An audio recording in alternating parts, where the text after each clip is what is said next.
केल्याशिवाय राहणार नाही. काय परिस्थिती आहे नाशिकची, काय परिस्थिती आहे राजकारणाची. महाराष्ट्राचे राजकारण हे अत्यंत सुसंस्कृत राजकारण होतं. तरुण पिढीला आदर्श वाटणारं राजकारण होतं. टीव्ही लावली 3 वर्षापासून रोज बातमी. ठाकरेंचे माजी सरपंचांचा भाजपात पक्षप्रवेश, ठाकरेंच्या माजी नगरसेवकांचा शिंदे गटात प्रवेश, ठाकरेंच्या माजी आमदारांचा पक्षप्रवेश, ठाकरेंच्या माजी खासदाराचा पक्षप्रवेश. आता नवीन ट्रेंड आहे, ठाकरेंच्या माजी महापौरांचा पक्षप्रवेश.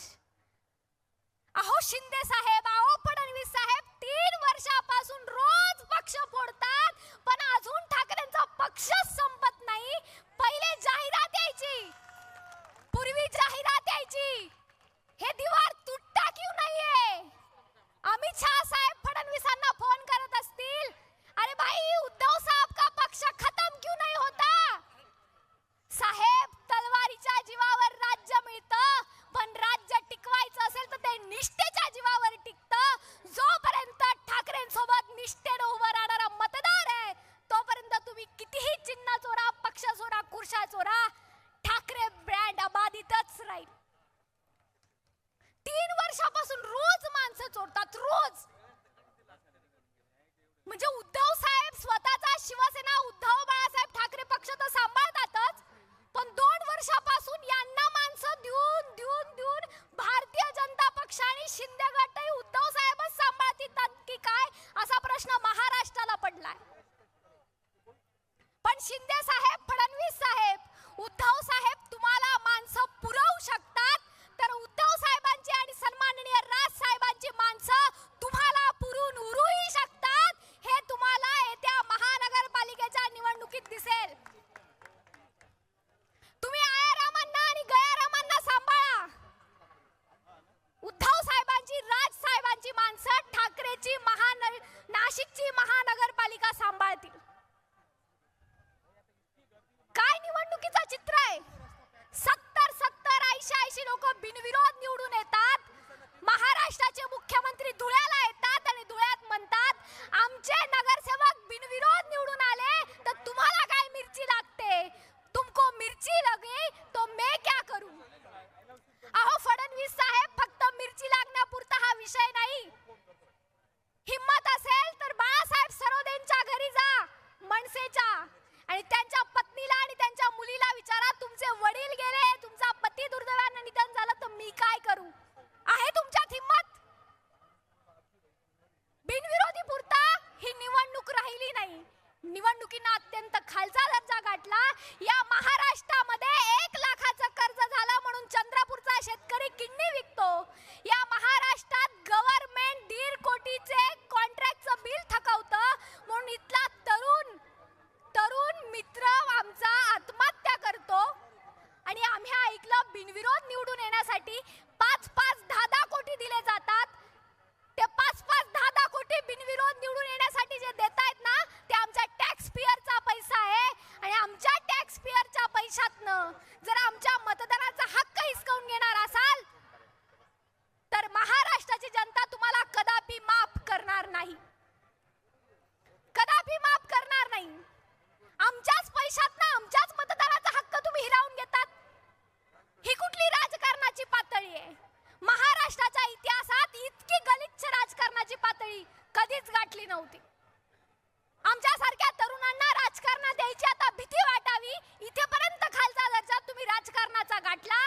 परंतु आम्हाला ही आश्वासकता, ही शाश्वती तरुण म्हणून माननीय उद्धव साहेब, माननीय राज साहेबांबद्दल वाटते. म्हणून तमाम मतदार माननीय उद्धव साहेबांसोबत, माननीय राज साहेबांसोबत भक्कमपणे उभा आहे. हे म्हणतात आम्ही नाशिकची काळजी घेऊ.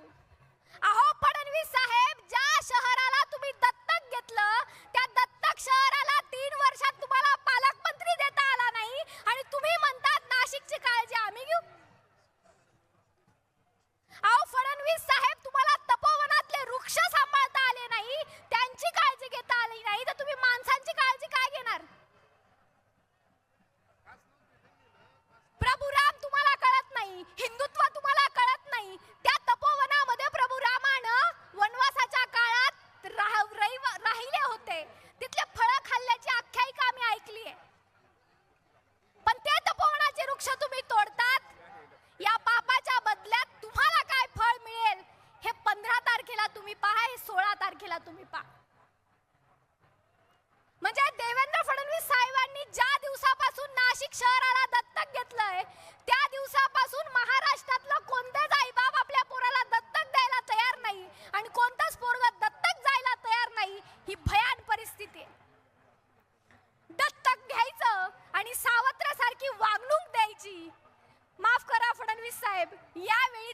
देणार नाही. मागच्या वेळी दत्तक घेतलाचा नारा दिला, आता यावेळी काय देणार?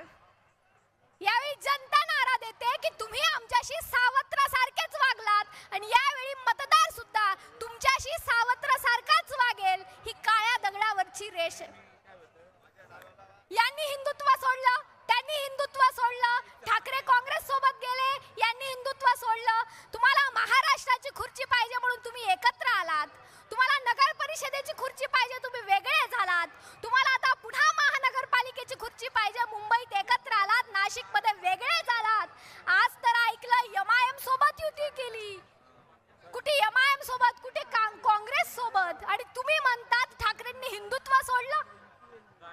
हाच तर फरक आहे. तुम्ही ठाकरेंनी हिंदुत्व सोडलं असं म्हणतात आणि महाराष्ट्राची जनता हिंदुत्वानं भाजपला सोडलं असं म्हणते. हाच तर फरक आहे. पण तमाम मी नाशिककरांना विनंती करते, अत्यंत जागृत राहून मतदान करा. येत्या 15 तारखेला मशालीचं इंजिनचं बटन दाबून नाशिक महानगरपालिकेतले सगळ्या उमेदवारांना प्रचंड बहुमतानं विजयी करा. हे नाशिक आहे. या नाशिक मध्ये सुरफनकेचं नाक कापलं गेलं होतं, त्याच नाशिक मध्ये खुर्चीचे पाय कापता सुद्धा आम्हाला येतात, हे दाखवून द्या. आणि येत्या 15 तारखेला प्रचंड बहुमतानं महाराष्ट्र नवनिर्माण सेना आणि शिवसेना उद्धव बाळासाहेब ठाकरे पक्षाच्या तमाम सगळ्या उमेदवारांना प्रचंड बहुमतानं विजयी करा. जय हिंद, जय महाराष्ट्र.